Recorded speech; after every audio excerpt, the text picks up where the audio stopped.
un anno se serve, è il sacrificio che tutti facciamo. Piuttosto non pagate. Facciamo un sacrificio per un anno se serve, per dare un segnale, ma non possiamo continuamente pagare senza avere nessun obiettivo. Il debito pubblico è fuori controllo, quindi i nostri soldi vengono solamente buttati via. Avete presente un pozzo senza fondo, continuate a buttare acqua e poi alla fine non avete niente. È quello che sta succedendo. Io voglio le riforme vere, mi dicano dove sbaglio come amministratore. Se sbaglio qualche cosa sono pronto a cambiare, ma dico una cosa, un indice di indebitamento uno dei più bassi d'Italia. I trasferimenti sono tra i più bassi d'Italia pro capite. Quanto?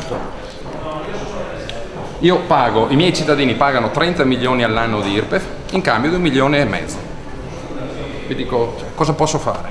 Ho 9 sfratti esecutivi, famiglie con minori, che fra poco vanno per strada, a spesa del comune, io non ho più soldi.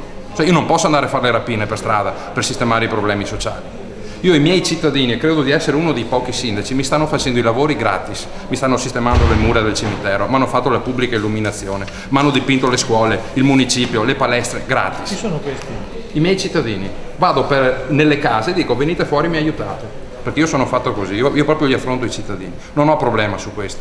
Domani sera facciamo una bella inaugurazione, inauguriamo 2,5 km di pubblica illuminazione, fatto tutto dai cittadini. Io ho messo con volontariato. tutto cittadini, si sono autotassati loro. Io di più di questo non posso credere. Autotassati?